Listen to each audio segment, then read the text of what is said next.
you man ready for this, yeah?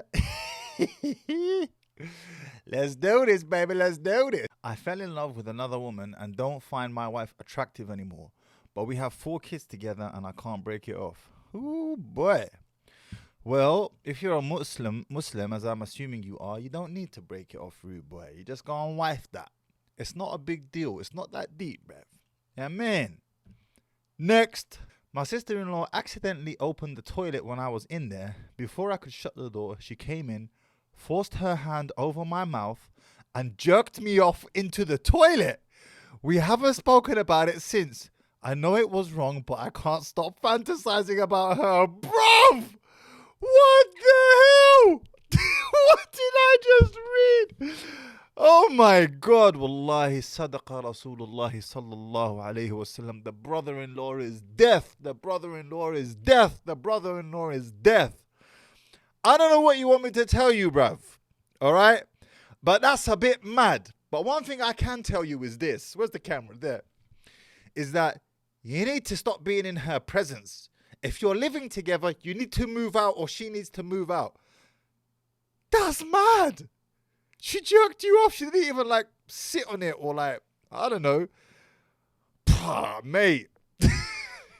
I made a profile on Grindr using your DP. Been scoring some great arse lately. Thank you. Bruv, I don't even know if that's a compliment or not. Yeah, I remember once I had some lorry driver when I was like 23, 24. Beep with those big, hefty lorry horns. Beep, beep. It's like, what, sexy? And I look in the car, it's some old, like, white dude with glasses and grey hair. Nastiness, bruv. I went down on my gal. Never again. Man said fish. Oh, boy. Are you sick in the mind? Are you that mentally enslaved and intellectually subservient and intellectually molested and ideologically molested? Listen, I don't know if she's Muslim or not. If she's Muslim, well, I'd like to think that she cleans herself properly because we are obligated to use water when we clean ourselves down there. But, boy, it sounds a bit fishy to me, bruv. I have a crush on you. I don't know who you are. It's anonymous. But if you're a Muslim thing, then DM me. We might be able to get married. I have sent you an email. Please do read it. Also, when is the NSN app coming out? No Strings Nikah is coming out very soon. For those of you who don't know already, the Android app has already been approved. The Apple app is following shortly, inshallah. I have a big crush on you, XXX Lebanese girl. If you're a Muslim, then just like message me, innit? Yeah, I mean, it's not that deep. Like, we can have a conversation. I can approach your father, and I'm a straight shooter. I'm going to go straight to your dad or to your brother. No sideways action with me. And if your dad says no and your brother says no, then now so be it. No point in having a crush on me and not flipping telling me. I mean, I'm a 26-year-old woman, still a virgin, unmarried at the moment. But my friends tell me it's weird I'm this old and still have not had sex. No, on the contrary. It's weird that those hoes have had sex, bro, if they're not married. And what it is that you are the sane person in the land of the insane. And in the land of the mad people, in the land of the insane, the sane one is made out to be the madman. That's all it is. In fact, your purity offends them. It offends them because it simply reminds them of the fact that they are impure. And I'm assuming that they're having sex outside of marriage, okay? That's what I mean by purity, by the way. If you've had sex within marriage, alhamdulillah, you're not impure. I'm talking outside of marriage. Mahdi, I'm 21 years old and never married Muslima. I'm practicing and I live in Pakistan and I want to marry you. I do niqab and I'm beautiful too and I'll accept polygyny. Do let me know. I don't think so. I don't think so. Sorry, sister, but I don't think so. If you're wondering why I say that, I'll be honest with you. I'm pretty much done with the Pakistani community. I'm going to be honest with you. Nothing against them at all, alhamdulillah. I just find the women from that community can be a little bit too dramatic. In my experience of dealing with them. Indian women as well, okay? Pakistani women and Indian women, a little bit too dramatic for my liking. Best yani, may Allah grant you a righteous husband, sister. You should collaborate with Da'wah Man and the Badr Club boys on a video or something. I think you'd spread a lot of goodness. You know what, yeah? Shout out to Da'wah Man, by the way. I think, or I believe I should say rather, that this Badr Club thing is being started by the right group of people. And I'll tell you why. Because the Da'wah Man and his companion and those that whom they are surrounded by, they have genuine Islamic knowledge. And if they don't have the knowledge, then they have access to that knowledge, which is the most important thing when starting something like this. So, I wish them all the best, wallahi. And I really do hope that it becomes a cause for khair, because it is something that is desperately needed in the Muslim community, the Hustlers University equivalent for Muslims. I wish them the best with it. Oh my days. I cheated on my wife, she left me, but in the past, she left me for better options. And during breaks we had in relationships in the past, she slept around with guys. What's your advice? As brother, I'm regretting all my sins. May Allah forgive us all. Jazakallah, inshallah. Bruv, she's finished. She's completely finished. She's finished. You are finished. Boy, you are finished. Why are you even thinking about her? Let me tell you something. The reason why you're even still thinking about her is because what you want to do is you want to put your seed back inside her after another man has put his seed in there. Yeah, you want to wipe or erase the memory in her vaginal walls that have been imprinted upon by other men. That's all you want to do. Most probably, if she hadn't slept around, you wouldn't even have this desire towards her in the first place. It's done, Habibi. It's khalas, it's finished. Move on. Wishing for death on most days. Wow, this is really sad, man. Whoever wrote this, please message me. Please message me. Allah al-Mustan. May Allah make it easy for you. I resent my wife for making more money than me on her Amazon FBA business. She never told me how much she makes, but after snooping on her accounts, I feel useless to her and hate it. Wow, that's deep. That's deep. And to any woman who thought that you're flexing when you're earning more, or you're out earning your man, you're not. And let me tell you why. I've explained this before. It's because a man wants to feel useful. He wants to give you. But if you're out earning him, he knows that whatever he gives you, it's not needed. He wants to feel useful. It's from our fitrah, is that we want to give you. Now, I'm not saying that women shouldn't try and start business and so on. That's not what I'm saying. I'm just simply saying understand where the feeling comes from. As to the brother, I'll say to you, well, bro, maybe you need to take a leaf out of her book. Maybe you need to find out what she's doing. Learn from her. Maybe just humble yourself a little bit. Just ask her, listen, how did you make this work and so on? And then do it 10 times better than her. Nice and simple. I'm going to have to get in shape before the meetup with you guys. Yes, my man.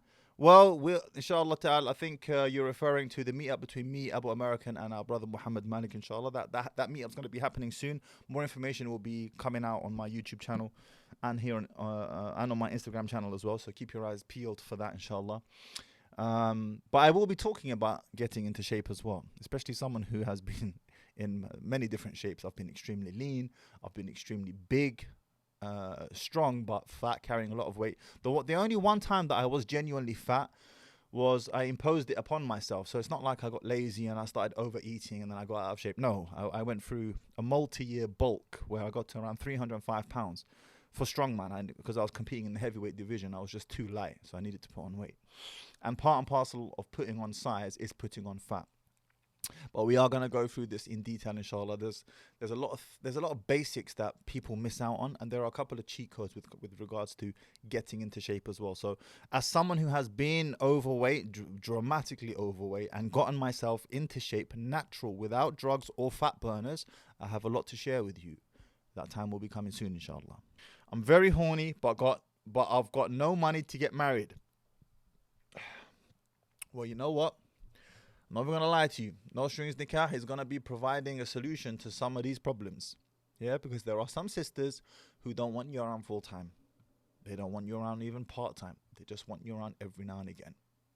It's a solution. It's going to be coming soon. Keep your eyes peeled. Make sure you sub the Telegram group if you haven't already. I am insecure about the size of my private part.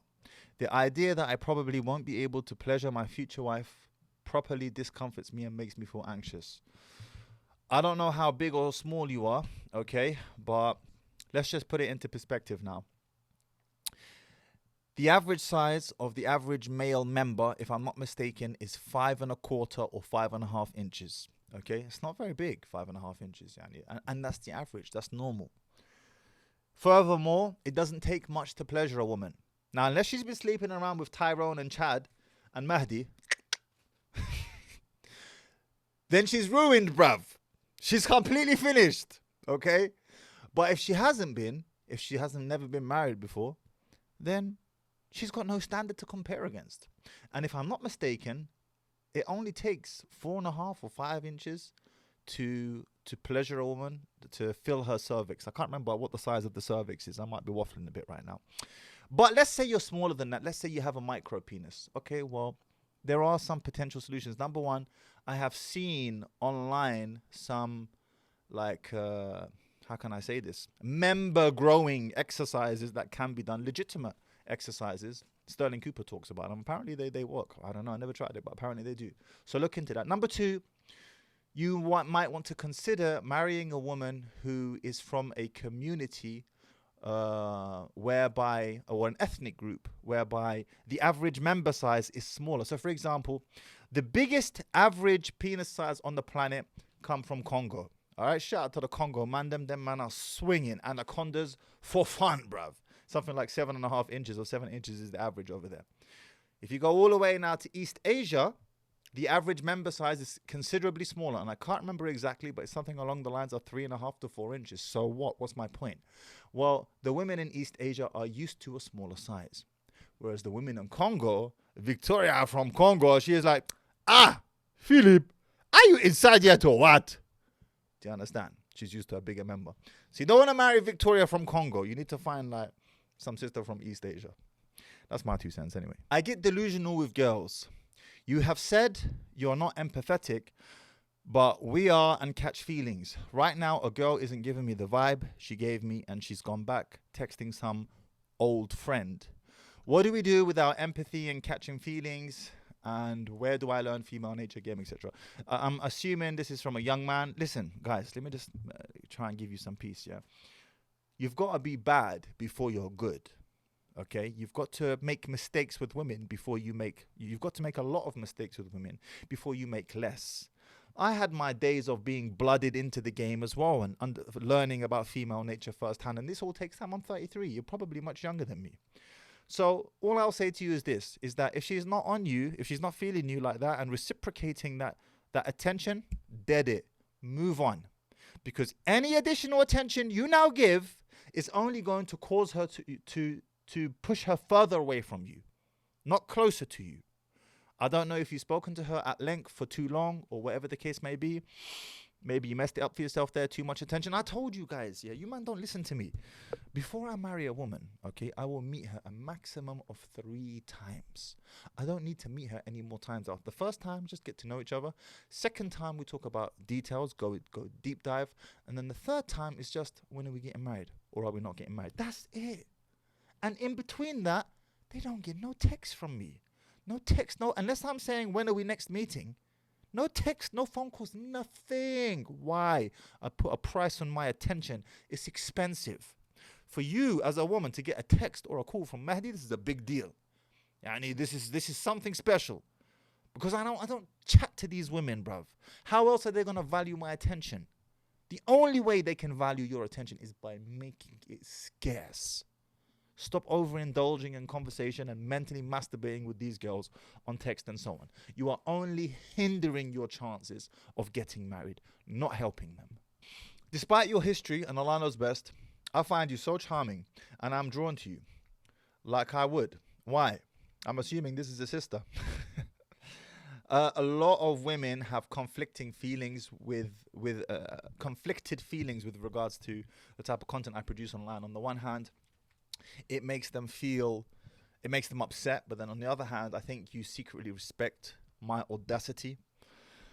And I think you know as well that I make a lot of solid points. Of course, I make mistakes. I'm only human. But I think deep down, you know that I make a lot of sense and you respect my audacity and my refusal to cower and shy away. I think that's what it is. So let that be a lesson to you gentlemen as well. I'm Muslim. He's Muslim too. I like a married man at work. He likes me too. What the hell to do? And I don't think he's in the position to marry again. He keeps lecturing me when I check up on him, but at the same time is friendly with me at work. This is the fitna of working with women at work, subhanAllah. But maybe you find yourself in the situation where you have to work and there's a guy there, there's girls there, whatever. If you fear, first of all, this is a question that you need to take to a sheikh, okay? But I'm quite confident in the following, and that is, if you fear that you are about to fall into haram, you need to marry him or you need to leave this job. One of the two. You decide. But one thing's for sure, this can't carry on. Because eventually, you're going to fall into haram. You might be like the sister-in-law that comes in and jerks my man off on the toilet randomly. Madness, bruv. That's it. Either you marry him or you leave the job. But continuing like this, you are definitely going to fall into some type of haram sooner or later. May Allah save us. Ameen. Do I ever cross your mind after all these years? Is this one of my exes? Well, whichever one of you exes it is, the answer is an emphatic no. You don't, bruv.